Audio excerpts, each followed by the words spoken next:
Okay, good morning, students. Today we are going to discuss about the basic concepts of operating system, as this topic is very important for any students of computer application as well as the students of information technology. We are here discussing in very brief about the basic concepts of operating system. Means what is operating system, what is the different functions of operating system. Let us start with the basic concepts of operating system. Okay, what is this operating system? As you know, this operating system, if you consult any book, if you consult any expert, they will start with their basic definition that it is a system software. Anyone that starts to teach you about the operating system, it starts with this basic definition that it is a system software. See, the key word is here, that is system software. It is a system software. Now, the question is, what is system software? A system software is such kind of software which helps to run your system very smoothly and efficiently for the purpose of your any computing job. This is a system software. These softwares helps to run your system smoothly. These are to control or to manage the hardwares or the different components of your system. Now, another keyword with this system software that is attached with this term is the software.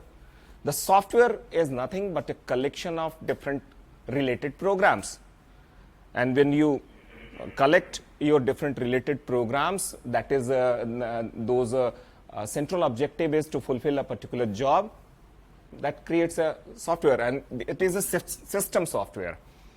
There are two types of softwares on your system that can on your computer that can reside simultaneously, and that is, one is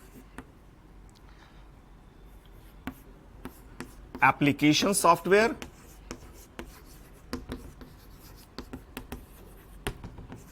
and another is system software.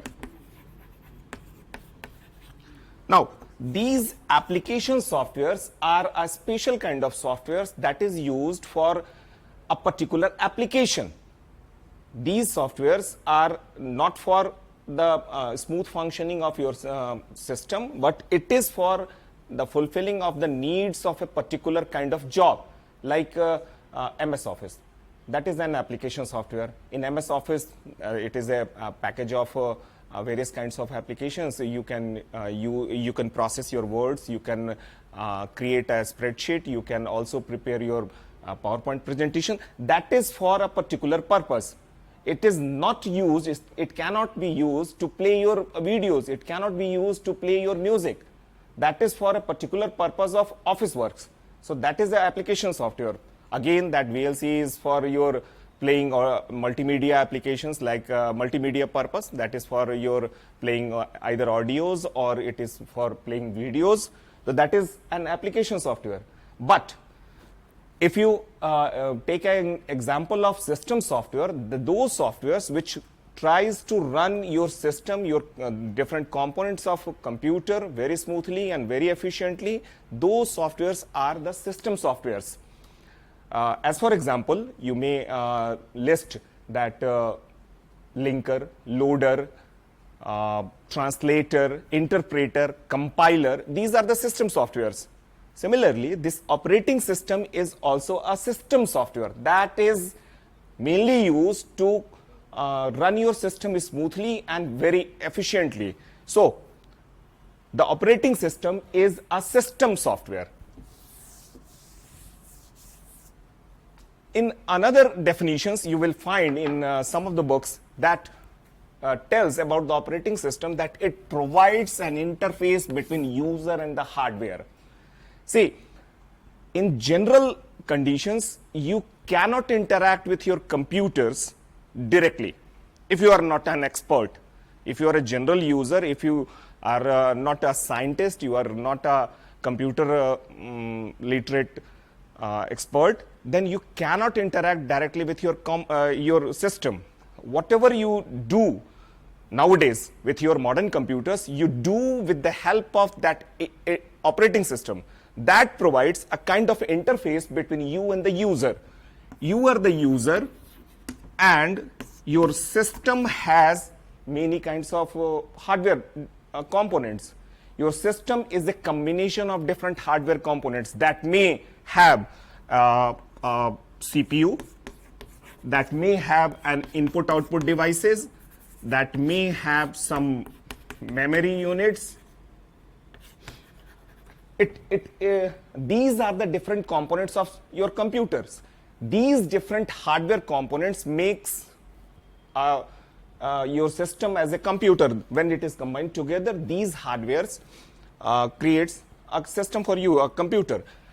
As a user, when you try to interact with your hardware of the computers, if you are not an expert, you cannot directly interact with these hardware units. You cannot directly communicate with these hardware units if you are not an expert.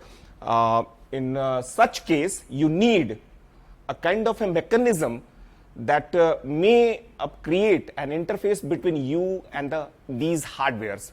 An operating system provides that interface. It works as a middleman. It works as a translator between you and the machine, between you and the hardware. It acts as a kind of a broker between your instructions and the functionalities and the computation of that hardware. So this operating system acts as an interface. In very simple layman understanding, you can understand the importance of operating system as such that it receives all the instructions, all the commands, or all the orders from the users in their understandable formats, in their understandable languages, and it converts according to the machine understandable formats. It functions according to your instructions, according to the instructions of the users, and again, whatever that machine, whatever that computation process of the different hardwares has produced, that is again converted into your human understandable formats and presented to you.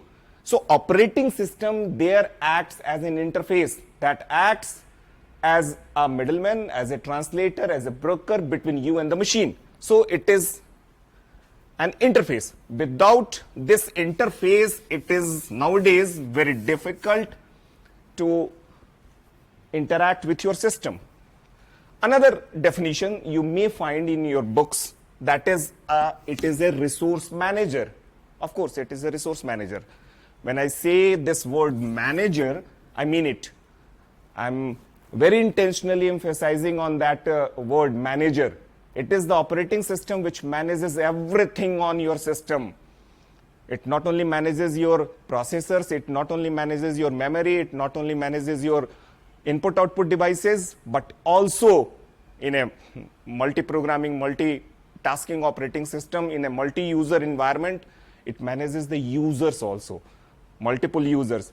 It not only manages the internal resources, but it also manages the external resources. It is such a super manager that without this operating system, it is hard to manage your systems. Nowadays, your modern computers are a very complex device.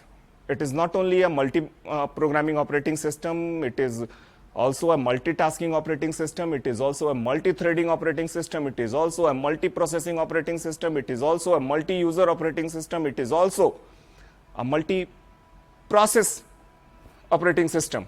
So, in such a complex situation, you have to manage all that. The operating system not only manages the hardwares of the system, but it also manages the softwares of the system. On a single general purpose machine, nowadays you have multiple kinds of applications are running simultaneously. And in a general purpose system on your personal computers, hardly there is one processor. Of course, nowadays you are using the core processors and you are using the octa-core processors and quad-core processors. That octa and quad represents the 4 and 8 numbers. Of course, you are using, but however you are utilizing your personal computers are uniprocessor systems. And in such an environment, you have to manage your entire resources very efficiently, and it is the operating system which manages that all. Operating system in such condition is a super manager. It not only manages your memory, and remember, when I talk about memory, I am particularly concerned about the primary memory. I'm particularly concerned about the primary memory. It not only manages your CPU, and when I talk about CPU, I'm primarily concerned about the processor. It not only manages your input-output devices, and that input-output devices includes your keyboards, your mouses, your other peripheral devices like printers, scanners, camera, and every method that may be taken for your input, for inputting or getting output from your system. It manages everything. Apart from this, apart from all these, of course, it also manages your secondary memory devices, and that can be according to, you may say that it manages your files. Your system has a collection of huge number of files that may, everything that is stored on your system is in the forms of files. Files are nothing but collection of your related data or instructions. So it manages also the files there. Apart from all these, it also provides, nowadays your computer system has converted itself into a kind of a huge database depository, and in such case you also need some provisions for security, and in that condition your operating system also manages the concerns of security.